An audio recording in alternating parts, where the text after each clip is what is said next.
आज हम महाभारत की कहानी में बहुत पीछे चलेंगे, उस मोड़ पर जहां एक जबरदस्त प्रतिज्ञा ने सिंहासन को बिल्कुल खाली कर दिया और पूरा का पूरा वंश खत्म होने की कगार पर आ गया।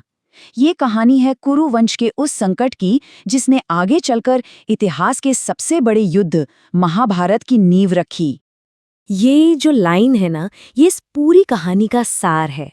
जरा सोचिए कि एक इंसान का त्याग, उसका सैक्रिफाइस इतना बड़ा हो जाए कि उस पर पूरे वंश का, पूरी डायनेस्टी का भविष्य टिक जाए।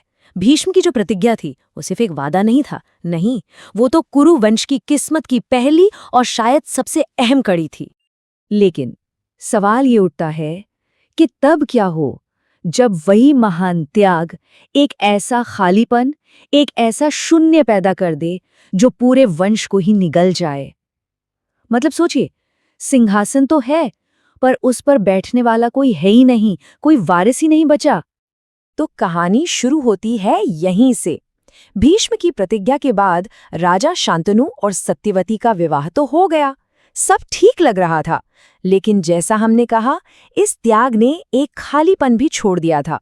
अब वंश को आगे बढ़ाने की सारी जिम्मेदारी उनके होने वाले बच्चों के कंधों पर थी।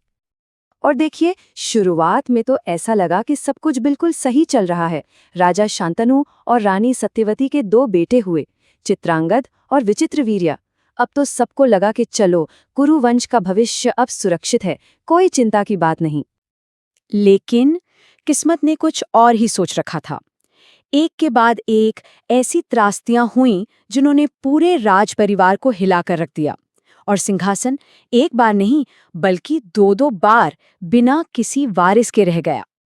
तो ये थे वो 2 राजकुमार जिन पर सारी उम्मीदें टिकी थीं, चित्रांगद और विचित्रवीर्य। बड़ा भाई जो जाहिर है सिंहासन का पहला हकदार था, और फिर छोटा भाई। और फिर जो उम्मीदें थीं वो एक-एक करके टूटने लगी। पहले बड़े बेटे चित्रांगद बहुत ही कम उम्र में एक युद्ध में मारे गए। ठीक है, उनके बाद विचित्रवीर्य राजा बने, लेकिन किस्मत देखिए, उनकी भी जवानी में ही मौत हो गई और पीछे कोई संतान भी नहीं थी। तो अब सिचुएशन क्या थी? हस्तिनापुर का सिंहासन खाली पड़ा है, कुरु वंश खत्म होने की कगार पर है और कोई भी वारिस नहीं बचा। राजवंश का अंत बिल्कुल सामने दिख रहा था। अब जब सारे रास्ते बंद नजर आ रहे थे, तब रानी सत्यवती ने एक ऐसा कदम उठाया जो उस जमाने के हिसाब से बहुत असाधारण था और बहुत हिम्मत वाला भी। एक ऐसा प्लान जो वंश को बचाने के लिए उस वक्त के सारे सामाजिक नियमों को चुनौती देने वाला था। तो सवाल फिर वही, क्या ये कुरुवंश का अंत था? क्या भीष्म ने जो इतना बड़ा त्याग किया था वो सब बेकार जाने वाला था?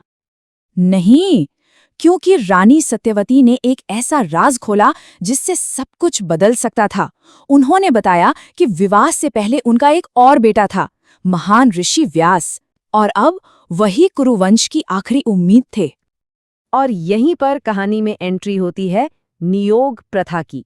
अब ये नियोग क्या था? देखिए, ये एक प्राचीन सामाजिक व्यवस्था थी। इसके मुताबिक अगर किसी राजा की मौत बिना संतान के हो जाती थी, तो वंश को आगे बढ़ाने के लिए उसकी विधवा पत्नी किसी नियुक्त व्यक्ति से, जैसे कोई भाई हो या कोई महान ऋषि, उनसे संतान पा सकती थी। तो इसी नियोग प्रथा के जरिए एक नई पीढ़ी का जन्म हुआ।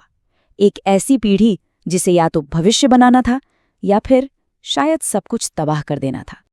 तो इस तरह ऋषि व्यास से 3 बेटों का जन्म हुआ।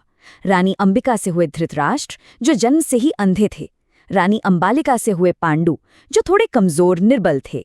और एक दासी से हुए विदुर, जो आगे चलकर बहुत बड़े ज्ञानी बने।